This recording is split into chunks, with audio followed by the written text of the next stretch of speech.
क्योंकि यह उत्तर प्रदेश का वो हिस्सा है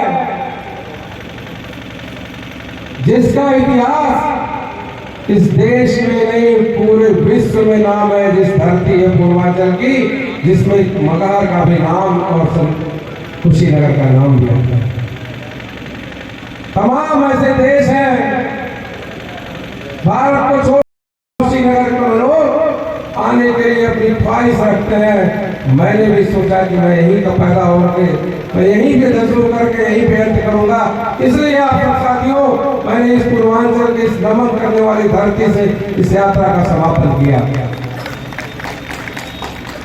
और ये संदेश, चूंकि राहुल गांधी जी की यात्रा लगातार 100 दिन पूरा कर चुकी है और जिस यात्रा का मकसद ही नफरत छोड़ो भारत जोड़ो है, जिसमें सद्भावना, भाईचारा और प्रेम की बात कर रहे हैं राहुल गांधी, तो एक ऐसी धरती पे हम लोग आज खड़े हैं जहां से सद्भावना और प्रेम की बात सदियों पहले हुआ करती थी और आज भी उस धरती का इतिहास सद्भावना और भाईचारा से जुड़ा हुआ है।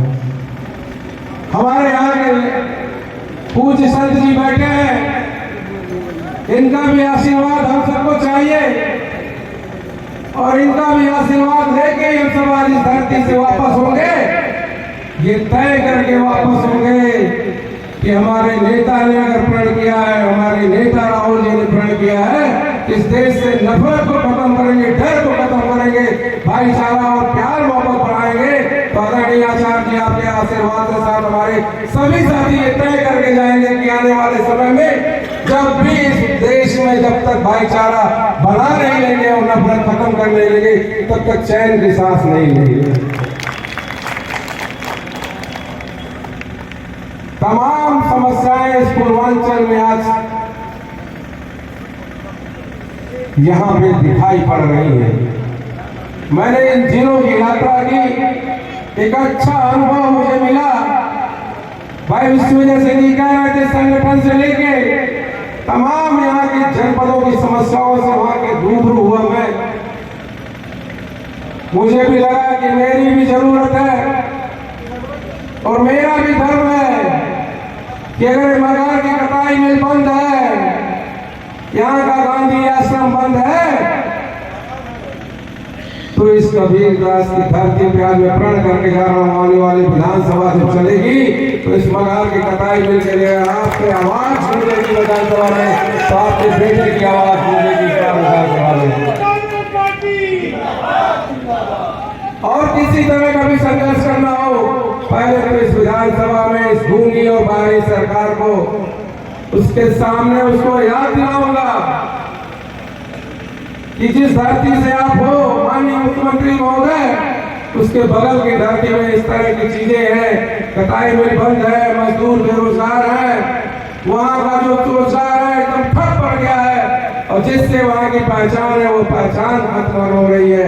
सबसे पहले इस मगहर पे ध्यान देने की आवश्यकता है, तभी पूर्वांचल में आपको पूर्वांचल में सफलता मिलेगी। इसलिए इस आवाज को मैं पहली बार आने वाले जिस समय भी सत्र चलेगा मैं वादा करके जा रहा हूं, मैं इस वक्त को जरूर उठाऊंगा। और साथियों देखिए, ये भगवान बुद्ध का आशीर्वाद, कबीरदास का आशीर्वाद ही है कि हम लोगों ने यात्रा 9 से शुरू की और 20 को समाप्त की और अभी उत्तर प्रदेश में अधिसूचना लगने वाली है।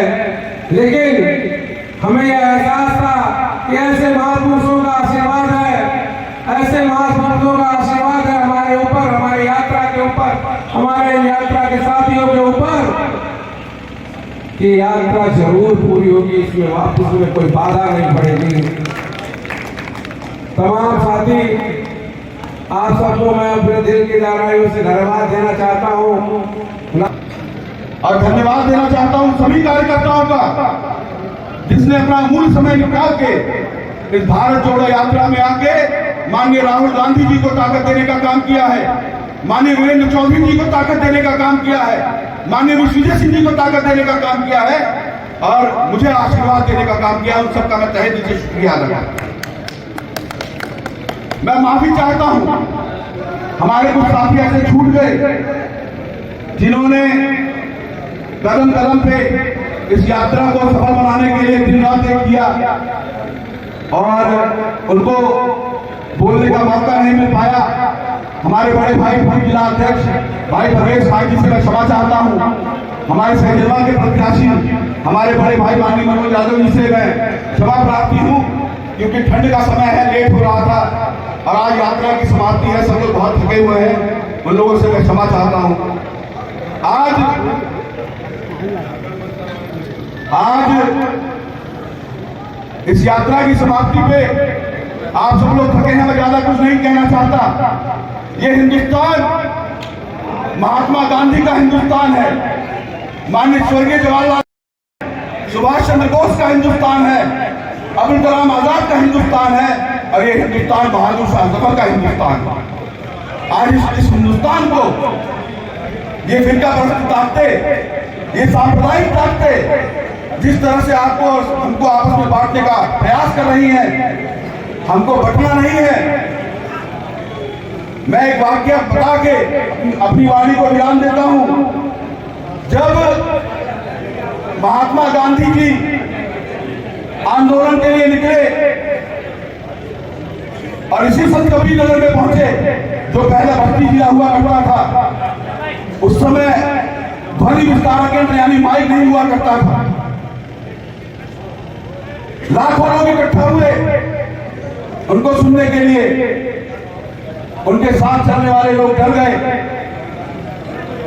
कहे बापू आप अपनी बात समझाएंगे कैसे?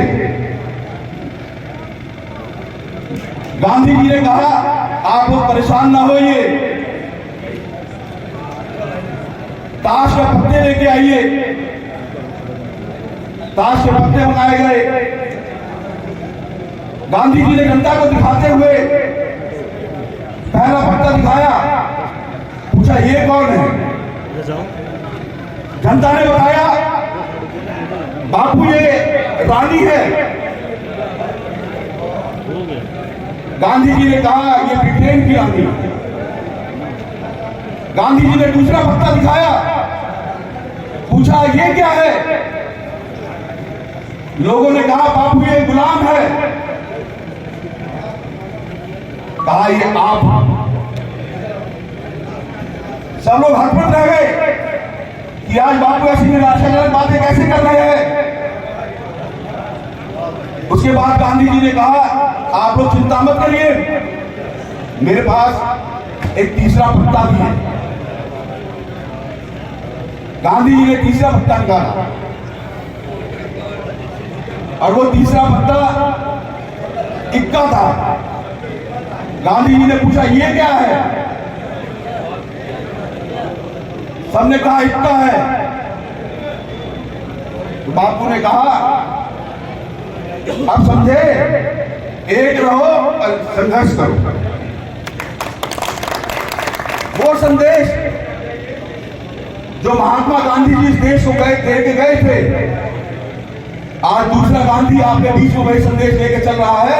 हमारी और आपकी नैतिक जिम्मेदारी है कि माननीय राहुल गांधी जी को ताकत देने का काम करें।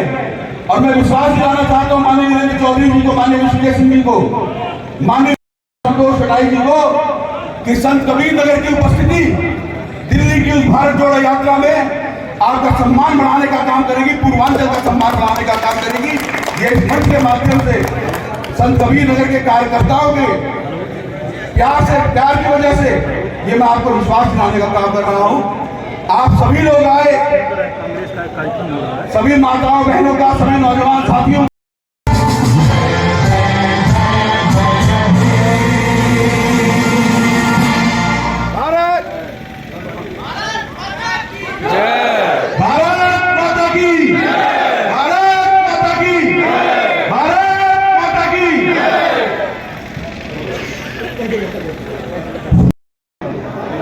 यही रख देना चाहिए, सबसे बेस्ट चलें।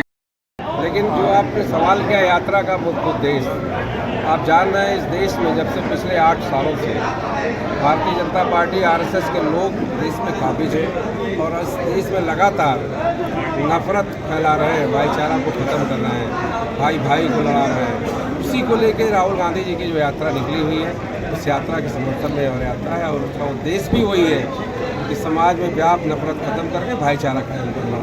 ये यात्रा है या 2024 की लोकसभा की एक तैयारी? ये आप पत्रकार साथी हैं, आप कुछ भी कह सकते हैं, इसको राजनीतिक रूप से कह सकते हैं, लेकिन ये इस यात्रा का मकसद राजनीति नहीं है। इस यात्रा का मकसद उस पुराने भारत की परिकल्पना है जिसमें भाई भाई एक समान रहते थे, हिंदू मुसलमान एक साथ रहते थे। और आज देखिए, जब से भारतीय जनता पार्टी की सरकार है, नफरत खड़ी हो गई है, एक दूसरे को लोग देखना बंद कर दिए, पसंद करना बंद कर दिए, उसको समाप्त करना इसका मतलब। रथ यात्रा में राहुल गांधी नहीं दिखे यहाँ संत कबीर नगर। राहुल गांधी जी आ रहे हैं उत्तर प्रदेश में, आने वाले 2023 की जनवरी में शुरुआत में ही उत्तर प्रदेश में यात्रा में आ रहे हैं।